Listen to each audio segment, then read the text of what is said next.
First, I want to apologize for two things. One is I'm fairly new to North Carolina, and as you move to North Carolina, you learn that there's a different language here. Texas and North Carolina is very similar, but I don't always get the communities and county names correct. And so I've already been corrected on it's not Tyrell, it's Terrell County. It's not Wendell, it's Wendell. So if I get your town or county wrong, I apologize. Just correct me, and I'll make sure I don't do that again. The second thing is I tend to compare North Carolina to Texas, and that's not to really make any sort of comparisons of what's better or worse. It just helps me reference. I've lived in Texas most of my life, so it helps me as a reference to North Carolina, and I think there are very many similarities as well as differences. You know, one of the things, fortunately or unfortunately, Texans are known for bragging, even for things that they shouldn't be bragging about. North Carolinians are kind of on the other end of the spectrum. There are a lot of great things in North Carolina. It's a beautiful state. We have beautiful mountains, beautiful beaches. We have very many great communities in the state, but we don't always brag about it. However, as you've seen recently, the last few decades, people have found out about North Carolina despite that fact. And so I'm going to talk to you about the population changes that are occurring in North Carolina, and more specifically, how our population is changing demographically, those characteristics. And first, I want to give you the good news. The good news, as we've kind of talked, the earlier speakers have talked about, we're a growing state. We are now the 9th largest state in the country. We surpassed Michigan this decade. And in fact, only California, Texas, and Florida have added more people than North Carolina. In fact, we've added more people so far this decade than New York, Pennsylvania, Ohio, or Michigan combined. So there's a lot of good things happening in North Carolina. If we were looking back to over 50 years ago, to 1970, our population was less than half of what it is today at 5.1 million. Just to give you a perspective, that's about the size of the Atlanta metro area today. Over the last 40 years to 2010, at the time of the last census, we increased to 9.5 million, and if trends are where we think they are, this year at the census count, we expect 10.6 million people living in North Carolina. Over the next 19 years, we expect to add about 2.3 million in North Carolina. And the interesting thing is where that growth is coming from. If you look at most of our history, we sent more people out of our state than what came in. Early part of our history, we were sending people west to Tennessee, to Mississippi, to Alabama, to Texas. And in the early part of the 20th century, we sent people north, to the industrial north. But beginning about the 1970s, that began to change. So we started seeing our growth occurring from both natural increase, more births than deaths, and positive net migration, more people moving in than moving out. And that component began to change, and over the last 2 decades and the current period, about 65% of our growth is due to net migration, more people moving into the state than moving out. We still see positive natural increase. Now let's just look at that one component, net migration. About 3/4 of that net migration is state to state, domestic migration, and another quarter is international migration. Now, this gives you a comparison of what we look like to our neighboring states. Proportionally, the good news is we actually have a larger net migration. Proportionally, we look similar to Tennessee and South Carolina, a little bit different than Georgia and Virginia. Now, Atlanta is a new, what we call a new immigrant gateway, so you see about half of their migration coming from international. And Virginia, all of their net migration is due to international migration. DC is another new immigrant gateway, and Virginia is actually losing people to other states like us, and also some of that is migration from Northern Virginia into DC. Now let's just look at that net state-to-state or domestic migration. We are one of only 22 states that have seen more people moving into our state than left. And in fact, only Florida and Texas have had greater positive state net migration. About almost 500,000 so far this decade have come into our state on net. Of course, we also know that that growth isn't occurring throughout the state. We have growth primarily in our major urban areas. This is not only in North Carolina, but the U.S. as a whole. These dark areas that you see here, 24 counties, that area along the Piedmont, from the Triangle over the Triad down to Charlotte. Tremendous growth on the coastal areas, in the Wilmington area, and particularly in the southeast part of the state, and losses primarily, unfortunately, in our rural or non-metropolitan counties, particularly on the eastern part of the state. So far this decade, 31 counties have lost population since 2010. If these trends continue over the next 20 years, we expect 21 of our counties to lose population and 24 to have population growth faster than the state as a whole. Again, most of these growing counties are primarily major urban areas, and those counties losing population are in rural areas, particularly in the eastern part of the state. Now, if we focus only on total population change, we can overlook how that population is changing. It's important to look at those demographic changes to understand our new markets, understand what government services we provide, how we provide transportation, how we provide schools, all those different things. So now I'm going to talk to you a little bit about those demographic changes occurring in North Carolina, starting with our urban and rural changes in North Carolina. Now this, we can look at defining rural areas in different ways. One is just simply looking at our municipalities versus people that live out in the country. So 56% of our population in 2018 lived in an incorporated community. Many of these are very small communities. These are what you see in red. These are red splotches. And of course, you see that red splotch in the Piedmont area, and then a few red splotches throughout the state. We have the second largest rural population, second only to Texas. However, I really think that's a misnomer. Texas, despite the myth, where I came from, mentioned was from Snyder. Well, what you think of Texas, the mythology, cowboys, oil, windmills, all those different things, rolling plains, that's the part of Texas I'm from. I can have a neighbor in that area of Texas that may be 5 or 10 miles away from me. That's not the case in North Carolina. What you see here in these black, are actually black dots representing 3 people. I haven't mapped out any sort of boundaries. You can, but by just putting those black dots, you can see the outline of North Carolina. So it shows you how more densely populated North Carolina is than Texas, and relatively, we actually still have a large rural population, and proportionally, we have a larger rural population than Texas or other states. Another way to look at that is the way the Census Bureau defines urban areas. And the way Census defines urban areas is just looking at densely populated areas of 2,500 or more. And so on your right, you'll see the rural population. These are folks that live either in these less than 2,500 built-up areas or out in the country. About 4% of our population live in rural areas.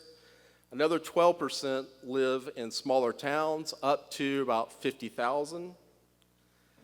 So about 46% of our population, those live in small towns or rural areas. Another the remaining part of our population are in urbanized areas of 50,000 or more, with 22% of that population living in Charlotte or Raleigh urbanized area. However, most of our growth is occurring in those major urban areas.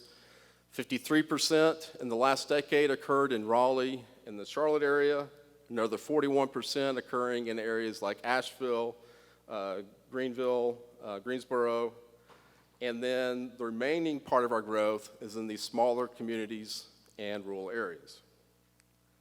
Now, just to give you a different perspective, the North Carolina Rural Center actually defines rural areas differently, just looking at population densities.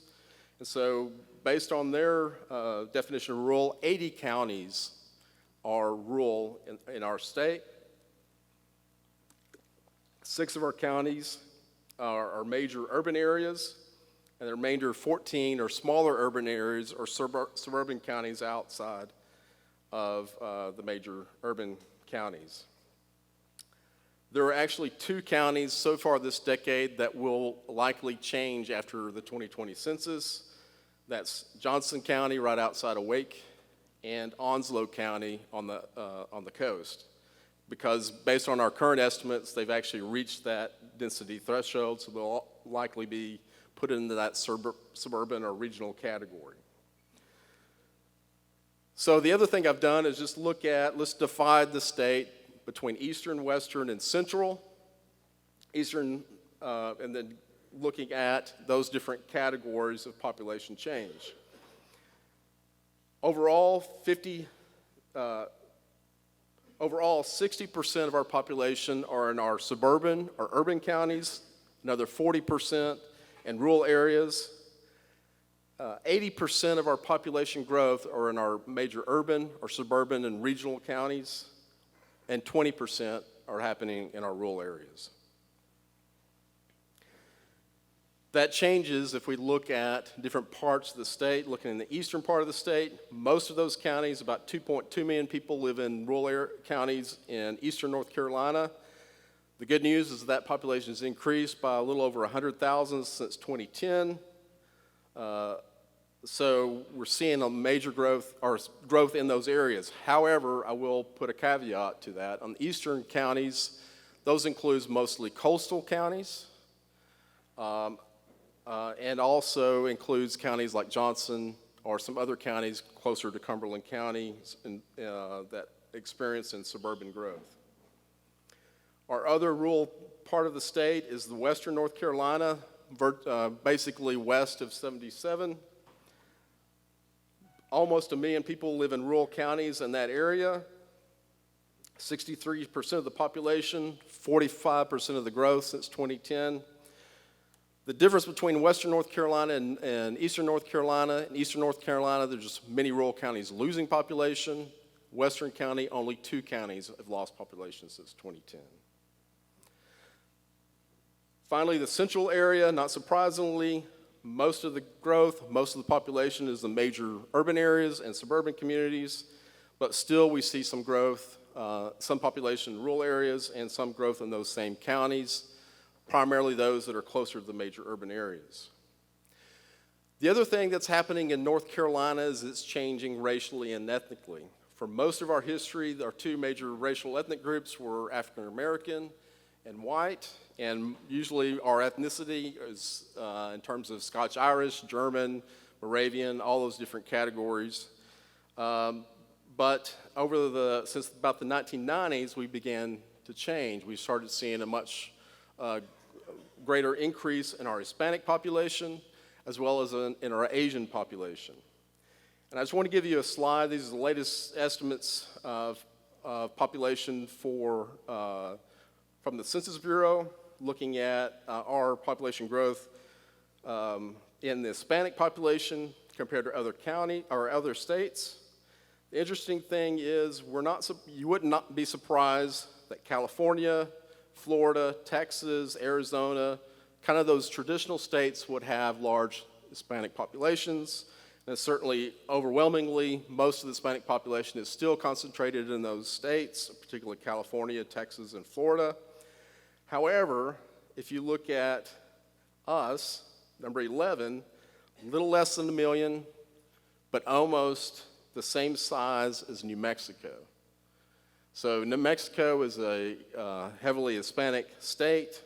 We're actually approaching the Hispanic population of New Mexico. Since 2010, we've increased that population by about 200,000, and in fact, our estimates show that that population is actually a little bit larger than it is, than the Census Bureau is showing. So just to give you a perspective, we had a very small Hispanic population in 1970. Over the last 4 decades, that population, or the last 2 decades, that population has increased. By 2020, we expect about 1.2 million Hispanics living in North Carolina, and by 2039, about 1.8 million in North Carolina. The other unique thing about the Hispanic population is it's spread throughout the state. Of course, 1 in 4 Hispanics are located in Mecklenburg and Wake counties, our major urban counties, but more than half live in 9 counties throughout the state. These include some in the eastern part of the state, many working in the agricultural industry. But out of all the counties, there's all but 23 have at least 5% of their population are Hispanic. And in 35 counties, the Hispanic population accounts for 10% of the population in those counties. So we're becoming a much more racially and ethnically diverse. In fact, our latest projections through 2039 predicts that 2 in every 3 people will be a person of color, including Hispanic, African American, Asian, and people that identify as 2 or more races. Today, about 62% of our population is non-Hispanic white, and by 2039, about 57%, and the remaining being African American, Asian, Hispanic in the United States. Okay. Finally, the other change that's occurring is our aging population. In 2011, that was the first year that the first cohort of the baby boom generation turned 65. And over the next 20 years, that population will increase by 55,000 people here in North Carolina. By 2030, 1 in 5 North Carolinians and 1 in 5 Americans will be at least 65 years of age and older. And by 2035, there'll be more people 65 years and older in North Carolina and in the United States than there are children.